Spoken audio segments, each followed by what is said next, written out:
The palace bells rang that night not in celebration, but in mourning. A haunting cry echoed through the royal garden, piercing the silence of the kingdom of Leora. It was not the wail of a grieving mother, nor the cry of a wounded child, it was the sound of Princess Rose, kneeling on the dew-soaked grass with her face buried in her hands. What had once been her sanctuary, a place where roses bloomed endlessly under her care, had turned into a graveyard of withered stems and dying blossoms. Every flower she touched had crumbled in her hands for months now, as if life itself had abandoned her. And yet, it was not the death of the roses that shattered her heart. It was the empty silence where a psalm once lived. For the past year, a mysterious golden bird had visited her garden at dawn, singing melodies that healed her soul and filled the air with light. It was her secret companion, the only one who truly seemed to understand her loneliness. But 3 nights ago, the bird's song vanished, and so did the creature itself.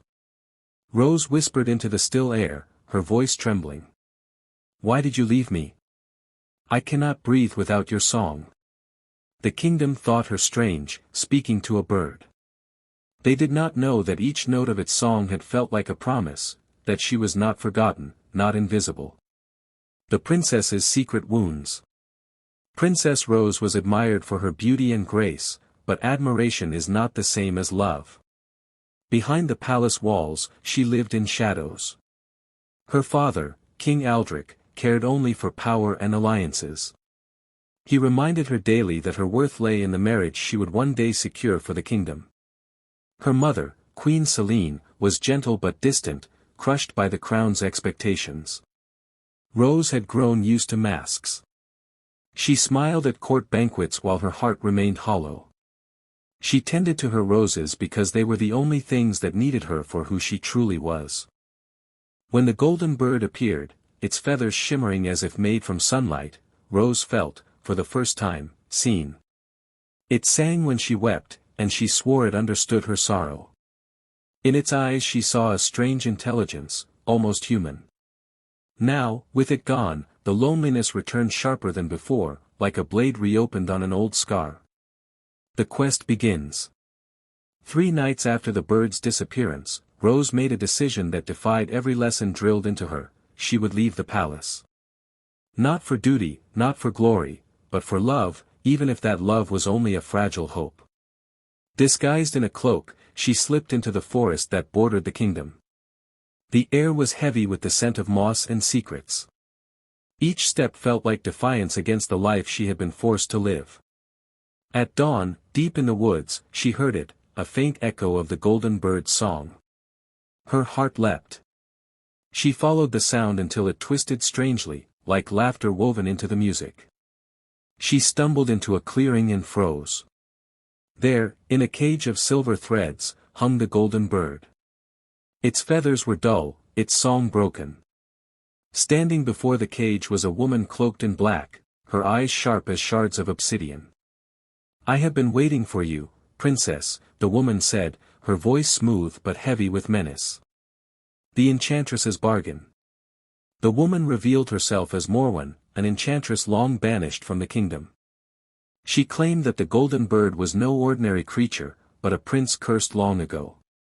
His song held the power to heal hearts, but only at the cost of his freedom. "You feel less lonely when he sings," Morwen said. "But do you know why? Because with each note, he pours his own sorrow into your heart, binding you together.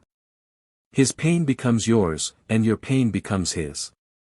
Rose's hands trembled as she gripped the bars of the cage. The bird's eyes met hers, pleading silently. "What do you want from me?" she whispered. Morwen smiled. "A choice. I will give you the key to his freedom, but freedom has a price. If you set him free, the bond between you will shatter. You will never hear his song again. If you keep him, he will sing for you, and you will never feel alone. But know this, his feathers will darken until all that remains is ash." Rose's heart wrenched. Keep him and condemn him, or free him and condemn herself. The princess's conflict. For days, Rose returned to the clearing, torn apart by her choice. She spoke to the bird, sometimes in anger, sometimes in sorrow. You are the only one who ever cared for me, she confessed one evening. But if I keep you, am I no better than my father, who uses people as tools?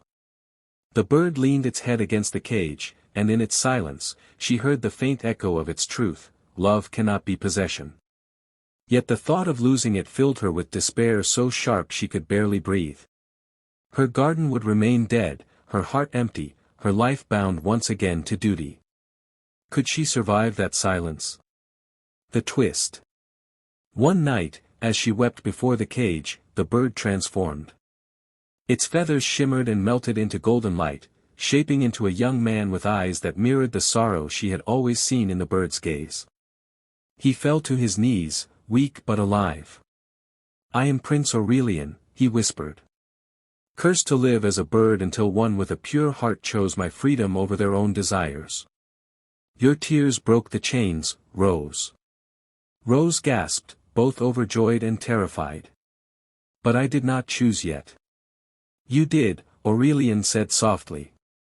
"Your heart chose long before your mind admitted it." The betrayal.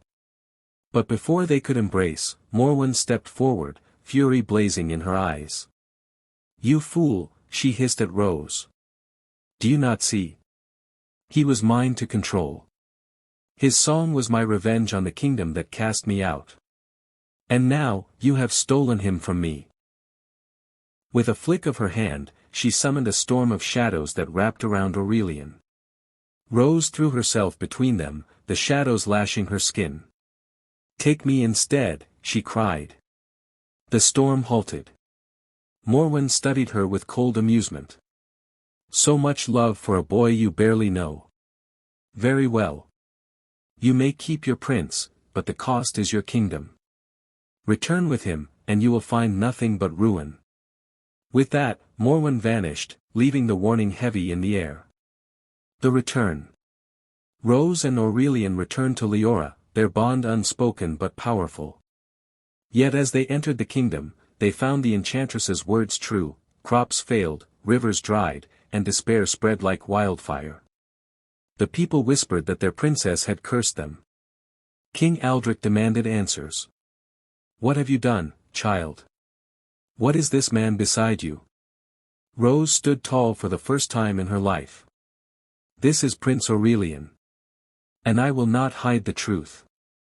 If my choice has doomed us, then it is mine to bear, not his." The court gasped. But Aurelian stepped forward. "No, it is mine as well. The curse was mine to carry, and I will not let her bear it alone." The ending, a choice unfinished. Together, they sought a way to undo Morwen's curse. Some whispered that only by returning to the forest and facing the enchantress again could the kingdom be saved. Others believed the kingdom must sacrifice Rose, offering her life to restore balance. As Rose looked upon her people, torn between fear and hope, she felt the weight of her choice pressing down again. To love, she had freed Aurelian. But love, she realized, is never the end of sacrifice, it is only the beginning. One evening, as she and Aurelian stood in the dead garden, the faint sound of song filled the air.